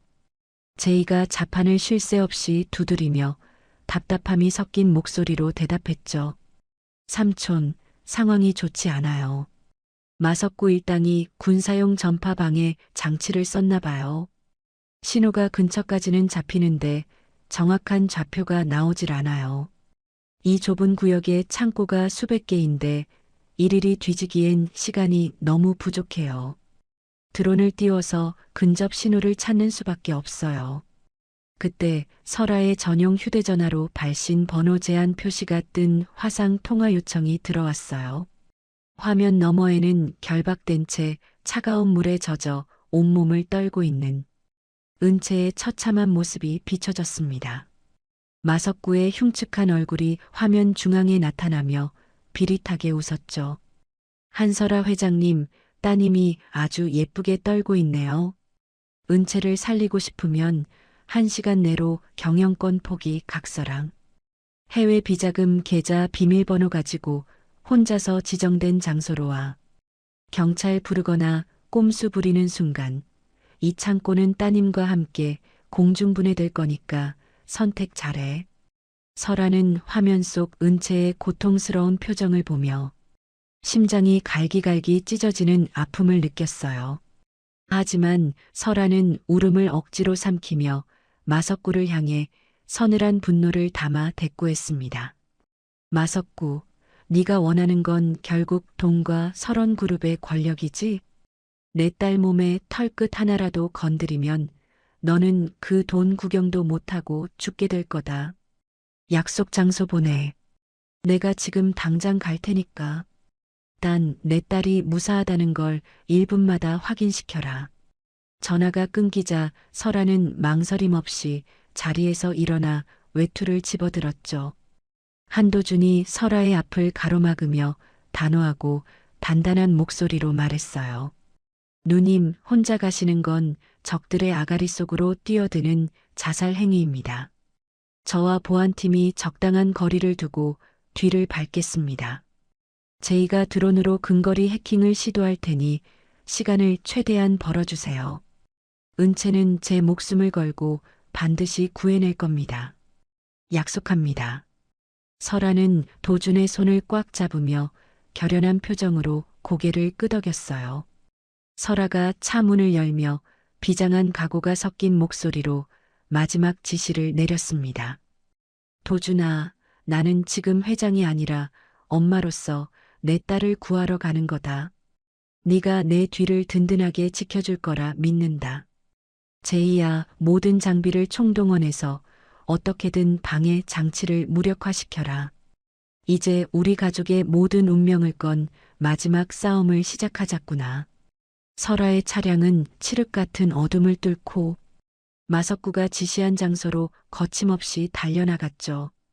창밖으로는 다시 차가운 빗방울이 유리창을 때리기 시작했고 설아의 눈동자에는 딸을 구하겠다는 간절함과 악인들을 향한 서늘한 복수심이 가득했어요. 지옥 같은 창고 안에서 은채는 공포에 떨면서도 엄마가 자신을 반드시 구하러 올 것임을 믿으며 입술을 지그시 깨물었습니다. 광기에 젖은 옥분과 기태, 그리고 탐욕에 미친 마석구의 칼날 앞에 설아는 자신의 목숨을 건 위험천만한 최후의 도박판으로 스스로 걸어 들어갔죠. 모든 것을 건 이 밤의 끝에 누가 승리의 미소를 짓게 될지 폭풍전야의 무거운 정막이 도심 전체를 숨막히게 짓누르고 있었어요. 장대비가 쏟아지는 도심 외곽의 폐공장 부지 근처에는 서치라이트 하나 없는 칠흑 같은 어둠이 무겁게 깔려 있어요. 설아는 비장한 표정으로 검은색 세단에서 내려 빗속을 성큼성큼 걸어갔습니다. 진흙 탕물이 설아의 값비싼 구두를 더럽히고 옷깃을 차갑게 적셨지만 설아의 머릿속에는 오직 하나, 딸인 은채를 구해야 한다는 일념뿐이었죠. 약속 장소인 낡은 컨테이너 앞에 서자 기다렸다는 듯 문이 열리며 마석구가 부하들을 대동하고 나타났어요. 마석구가 비릿한 웃음을 지으며 설아를 위아래로 훑어보고는 비아냥거렸습니다. 역시 설원그룹의 한설아 회장님답네. 배짱 하나는 알아줘야겠어. 딸 목숨 앞에서는 그 잘난 자존심도 다 던지고 여기까지 혼자 나타나고 말이야. 자, 내가 시킨 서류들은 다 챙겨왔겠지? 시간이 1분 지날 때마다 은채 손가락이 하나씩 위험해질 텐데 말이야. 어서 내놔. 설아는 품속에서 두툼한 가죽 가방을 꺼내 보이며 차가운 목소리로 대답했죠. 마석구, 네가 원하는 건 이 서류와 해외 계좌 비밀번호잖아. 내 딸은 어디 있어? 당장 내 눈앞에 데려와. 내 눈으로 은채가 무사한 걸 확인하기 전까지는 절대로 가방을 넘길 수 없어. 어디서 개수작이야. 당장 은채를 내 눈앞에 데려오란 말이야. 설아의 목소리는 거센 빗소리를 뚫고 컨테이너 주변을 강렬하게 울려 퍼졌어요.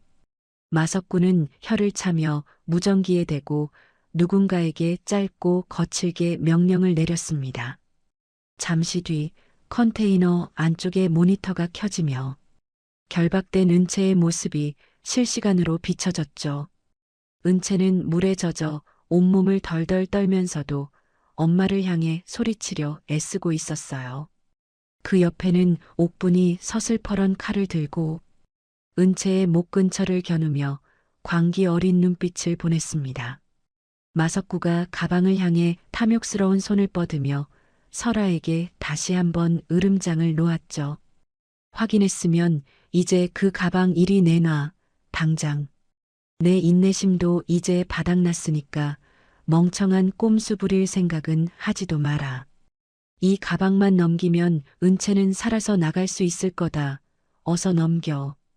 설아는 가방을 건네주는 척하며 슬며시 가방 손잡이에 달린 작은 버튼을 눌렀어요. 제이가 설계한 특수 마취가스 분사 장치가 작동하며 순식간에 흰 연기가 뿜어져 나왔습니다. 마석구와 부하들이 당황하여 눈을 가리고 켈록거리며 뒤로 물러나기 시작했죠. 그 틈을 타 설아가 무전기를 향해 단호하고 절박하게 외쳤어요. 도준아, 지금이야. 당장 은채를 구해. 한 놈도 살려두지 말고 내 딸부터 안전하게 데리고 나와.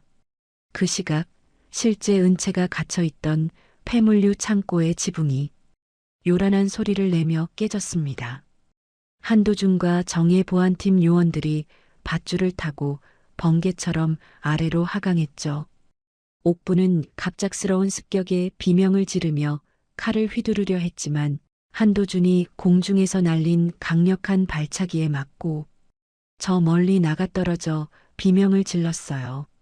한도준이 결박된 은채를 감싸 안으며 주변 요원들에게 짧고 굵게 명령했습니다. 은채 아가씨 확보. 주변에 있는 자들 전부 생포해라. 한 놈도 빠져나가지 못하게 통로를 전부 차단하고 저 여편니가 헛소리 못하게 당장 수갑 채워.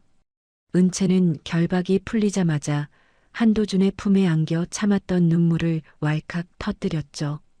은채가 떨리는 목소리로 한도준의 옷자락을 붙잡으며 다급하게 물었어요. 삼촌, 엄마는요? 엄마는 괜찮은 거예요? 마석구가 엄마를 해치려고 함정을 판 것 같아요. 제발 엄마를 도와주세요. 나 때문에 엄마가 잘못되면 저는 정말 살 수가 없어요. 한도준은 은채의 어깨를 든든하게 다독이며 다시금 매서운 눈빛으로 주변을 살폈습니다. 한도준이 무전기에 대고 상황을 보고하며 은채에게 대답했죠. 걱정 마라, 은채야. 누님 곁에는 우리 정예 요원들이 이미 매복해 있다. 마석구 그놈은 이제 끝난 목숨이야. 제이야, 방해 장치 해제는 다 끝났니? 지금 당장 경찰들 진입시키고 마석구 일당의 도주로를 막아라. 지금 당장. 창고 구석에 숨어 상황을 지켜보던 기태는 경찰들이 들이닥치자 혼비백산했어요. 기태는 혼자 살겠다고 비명을 지르며 엄마인 옥분조차 버려둔 채 뒷문으로 달려나갔습니다. 하지만 창고 입구를 지키고 있던 경찰들이 기태의 앞을 가로막고 바닥에 눕혔죠. 경찰이 기태의 양팔을 거칠게 꺾어 누르며 차갑고 단호하게 말했어요. 고기태 씨, 당신을 납치 및 감금 공모 혐의로 긴급 체포합니다. 자기를 낳아준 어머니까지 버리고 도망가는 꼴이 참 가관이군요. 변호사 선임권이고 뭐고 당신은 이제 끝났어. 순순히 수갑차. 기태는 바닥에 얼굴을 처박은 채 비굴하게 울먹이며 목이 터져라 소리쳤습니다. 내가 한 거 아니에요. 마석구가 시켜서 억지로 한 거란 말이에요. 저 진짜 억울해요, 은채야. 나 좀 살려줘. 나 감옥 가면 죽어. 제발 한 번만 용서해줘. 기태의 비겁한 외침은 세차게 내리는 빗소리에 묻혀 허망하게 흩어져 갔죠. 한편 가스 연기가 거친 컨테이너 앞에서는 경찰들이 마석구를 완전히 포위했어요. 마석구는 끝까지 저항하려 가슴팍에서 권총을 꺼내려 했지만 설아의 등 뒤에서 나타난 잠복 경찰들이 마석구의 손목을 단숨에 제압했습니다. 설아가 빗물에 젖은 머리카락을 쓸어넘기며 마석구에게 천천히 다가갔죠. 설아가 분노와 멸시가 섞인 목소리로 마석구에게 강하게 쏘아붙였어요. 마석구, 너 같은 인간이 우리 가족을 무너뜨릴 수 있을 거라 생각했니? 내 탐욕이 오늘 너를 이 차가운 수갑 속으로 끌어들인 거다. 평생 감옥에서 네가 저지른 추악한 죗값을 치르며 썩어가거라. 다시는 이 세상 빛을 보지 못하게 만들어줄 테니까. 마석구는 수갑이 채워진 채 바닥에 가래침을 뱉으며 설아를 죽일 듯 노려봤습니다. 마석구가 광기 서린 눈으로 낄낄대며 큰 소리로 웃어댔죠. 한설아, 네가 이긴 것 같지? 세상 참 우습게 돌아가는구나. 언젠가 다시 나가면 내 딸년 목부터 따버릴 테니 어디 한번 잘 버텨봐. 나는 절대로 여기서 끝나지 않아. 반드시 다시 돌아온다. 하지만 마석구의 위협은 제이가 보낸 결정적인 소식 한 방에 와르르 무너졌어요. 제이가 현장에 도착해 노트북을 펼쳐 보이며 마석구를 한심하게 쳐다봤습니다. 아저씨, 아직도 상황 파악이 안 되세요? 방금 아저씨가 해외로 빼돌리려던 그 전 재산들, 제가 전부 동결시켰거든요. 이제 아저씨는 변호사 선임할 돈 한 푼도 없는 알거지 신세가 됐다고요. 당신이 믿던 그 조직들도 이미 경찰에 꼬리 자르기 당했으니까 꿈 깨시죠. 마석구는 제이의 말에 큰 충격을 받은 듯 그대로 무릎을 꿇고 주저앉았죠. 옥분 역시 창고 안에서 요원들에 의해 머리채가 휘날린 채 밖으로 끌려 나왔어요. 옥분은 헝클어진 머리로 은채를 보며 악담을 퍼부으려 했지만 아들인 기태가 수갑을 찬 채 경찰차에 오르는 모습을 보고는 미친 듯이 오열했습니다. 옥분이 가슴을 쥐어뜯으며 진흙 바닥을 뒹굴며 소리쳤죠. 기태야, 내 새끼 기태야. 너희가 감히 내 아들을 잡아가. 이 나쁜 년들아, 내 아들 살려내라. 우리가 무슨 잘못을 했다고 이래. 우리가 억울해서 어떻게 살아, 이 도둑년들아. 은채는 옥분의 절규를 지켜보며 연민 대신 차가운 냉소만을 보냈어요. 은채가 옥분에게 다가가 낮은 목소리로 단호하고 분명하게 말했습니다. 아줌마 마지막까지 정말 추하고 역겨우시네요. 당신 아들이 당신을 쓰레기처럼 버리고 도망가는 거 두 눈으로 보셨잖아요. 당신들이 비웃었던 우리 엄마와 나의 소박한 삶이 당신들의 그 천박한 욕심보다 수천 배는 더 고귀하다는 걸 이제 아시겠어요? 비가 점차 잦아들고 새벽 공기가 선선하게 불어오기 시작했죠. 설아와 은채는 경찰서 앞 마당에서 드디어 서로의 얼굴을 마주보게 되었어요. 설아가 은채를 품에 꼭 안으며 흐느끼는 목소리로 간절하게 말했습니다. 은채야, 정말 미안하다. 이 못난 엄마를 용서해다오. 나 때문에 네가 이런 끔찍한 일을 겪게 해서 정말 가슴이 찢어지는 줄 알았어. 이제 다 끝났다. 우리 딸, 이제 다시는 무서운 일 없게 엄마가 꼭 지켜줄게. 은채는 엄마의 따뜻한 품 안에서 안도의 숨을 내쉬며 고개를 저었죠. 은채가 엄마의 젖은 얼굴을 손으로 닦아주며 밝게 웃으며 대답했어요. 아니에요. 엄마, 저는 정말 괜찮아요. 울지 마세요. 저 이번에 정말 많이 배웠어요. 우리가 얼마나 소중한지도요. 이제 그 나쁜 사람들 다 벌 받게 됐으니까 우리 이제 진짜 행복하게 살아요. 엄마랑 나랑 맛있는 거 먹으러 가요. 삼촌이랑 제이랑 다 같이요. 한도주는 조카와 누나의 재회를 흐뭇하게 바라보며 보안 요원들에게 철수 명령을 내렸습니다. 제이 역시 노트북을 가방에 넣으며 은채에게 다가와 쑥스럽게 말을 건넸죠. 은채야, 정말 다행이야. 너 얼굴 보니까 이제 살 것 같다. 너 잘못됐으면 나 정말 이 세상 전부 다 해킹해서 망가뜨렸을 거야. 이제 마음 편히 쉬어. 내가 내 주변 경호는 예전보다 100배는 더 신경 쓸게. 모든 위험 요소가 사라진 뒤 현장에는 정의로운 승리의 기운이 가득 감돌았어요. 납치와 폭력으로 모든 것을 되찾으려 했던 악인들은 결국 자신들이 판 함정에 빠져 스스로를 파멸의 구렁텅이로 몰아넣었습니다. 설아는 딸의 손을 꼭 잡고 경찰서를 나오며 저 멀리 떠오르는 새벽녘의 희미한 빛을 고요하게 응시했죠. 그 빛은 길었던 어둠의 터널을 지나온 모녀에게 보내는 세상의 따뜻한 축복이자 새로운 시작을 알리는 희망의 신호탄이었어요. 두 사람은 서로를 향해 미소 지으며 더 이상 누군가의 비웃음에 상처받지 않는 단단한 마음으로 발걸음을 옮겼습니다.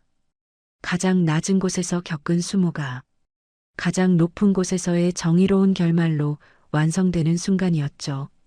모든 악연의 고리는 끊어졌고 오직 진실한 사랑과 신뢰만이 남았어요. 모든 폭풍우가 지나가고 세상이 다시 평온한 빛을 되찾은 지도 어느덧 1년이라는 시간이 훌쩍 흘러갔어요. 1년 전 모녀가 무시당하며 걸어 들어왔던 라온 호텔의 대연회장은 오늘 그 어느 때보다 화려하고 웅장한 꽃장식으로 가득 채워져 있습니다. 설원그룹의 새로운 회장으로 취임하는 은채를 축하하기 위해 정계와 재계의 거물들이 앞다투어 연회장 안으로 모여들고 있죠. 은채는 아빠가 남겨주신 은색 시계를 손목에 정성스럽게 차고 우아하면서도 단호한 눈빛으로 거울 속의 자신을 조심스럽게 응시했어요. 그때 정장을 말끔하게 차려입은 제이가 대기실 문을 두드리며 들어왔습니다. 제이가 은채에게 다가와 눈부신 미소를 지으며 다정하게 말을 건넸죠. 은채야, 아니 이제 강은채 회장님이라고 불러야 하나? 오늘 정말 눈부시게 아름답다, 은채야. 네가 이 자리에 서기까지 얼마나 많은 눈물을 흘렸는지 내가 다 아니까 오늘 이 취임식이 나한테도 정말 가슴 벅차게 느껴져. 은채는 제이의 손을 살며시 잡으며 고마운 마음을 눈빛으로 전했어요. 은채가 제이의 넥타이를 반듯하게 고쳐주며 부드럽게 대답했습니다. 제이 네가 없었다면 나는 아마 여기까지 오지도 못했을 거야. 앞으로 설원그룹의 기술 책임자로서 나를 더 많이 도와줘야 해, 제이야. 그리고 우리 아빠의 이름을 딴 장학재단 사업도 네가 말했던 대로 투명하고 정직하게 운영할 수 있게 곁에서 지켜봐줘.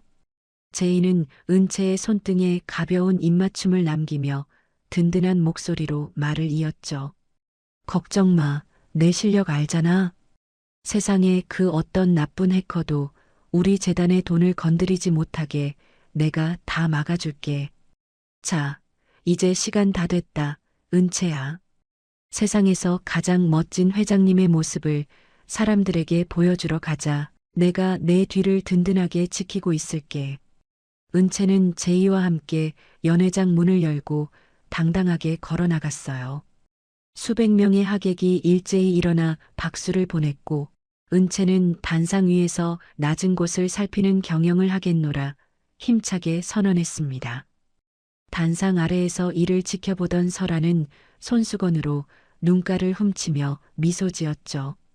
취임식이 끝난 후 호텔 근처의 한적한 골목 안쪽에는 향긋한 꽃냄새가 가득한 작은 꽃집 하나가 자리를 잡고 있어요. 일선에서 물러난 설아는 앞치마를 두르고 꽃가지들을 정성스럽게 다듬고 있었습니다. 그때 취임식을 마친 은채가 꽃집 문을 열고 밝은 목소리로 들어왔죠. 엄마, 저 왔어요. 취임식 무사히 잘 끝냈어요. 삼촌이랑 제이도 밖에서 기다리고 있는데 엄마가 제일 좋아하시는 프리지어 꽃다발 만들어서 같이 가요. 엄마. 설아는 꽃가위를 내려놓고 딸을 향해 인자한 웃음을 지어 보였어요. 설아가 은채의 분홍빛 뺨을 부드럽게 어루만지며 대견하다는 듯이 말했습니다. 그래, 우리 딸 정말 고생 많았다. 장하다 은채야. 이제 네가 이끄는 설원그룹은 1년 전에 그 천박한 모습과는 전혀 다를 거야.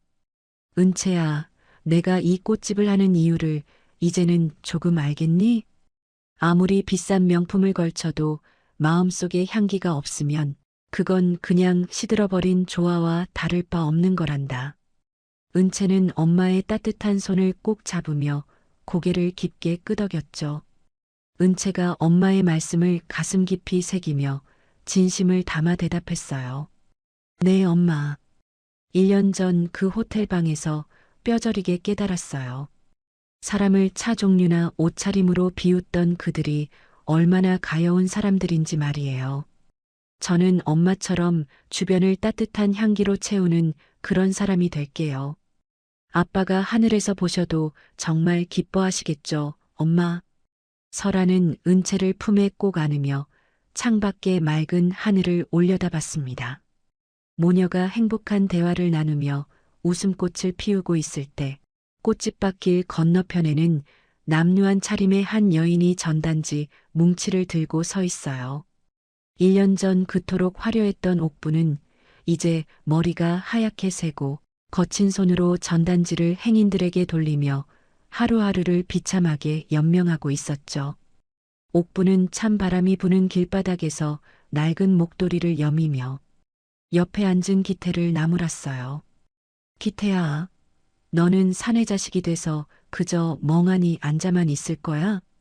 이 전단지 다 못 돌리면 오늘 저녁에 라면 한 봉지도 못 사 먹어, 기태야. 어쩌다가 우리 집안이 이 지경이 됐는지 정말 꿈만 같구나.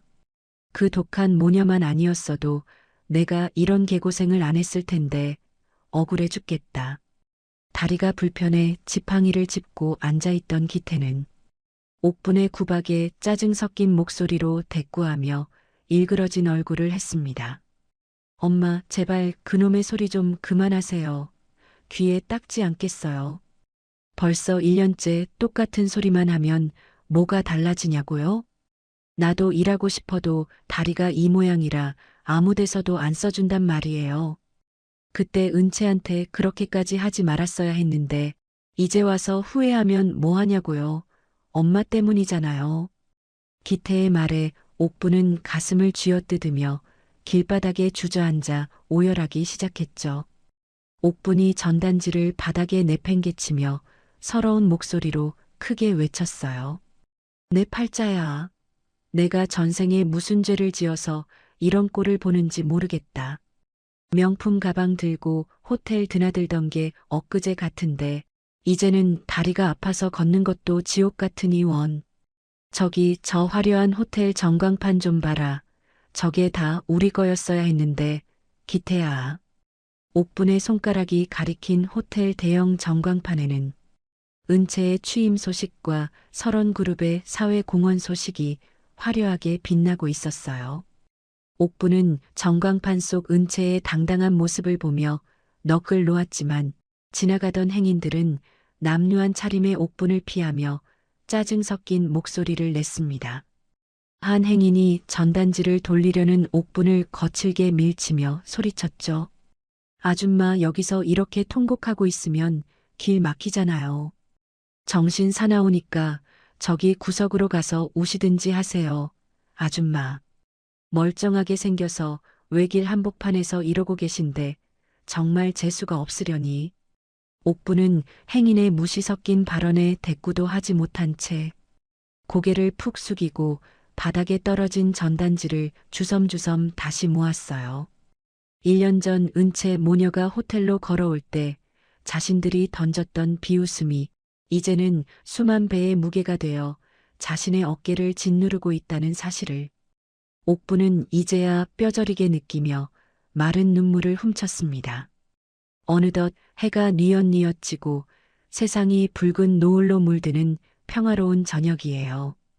은채와 설아는 꽃집 문을 잠그고 산책로를 따라 천천히 걷기 시작했죠. 두 사람은 1년 전처럼 여전히 화려하지 않은 수수한 차림이었지만 그들의 발걸음은 그 어느 때보다 가볍고 당당하게 대지를 밟았어요.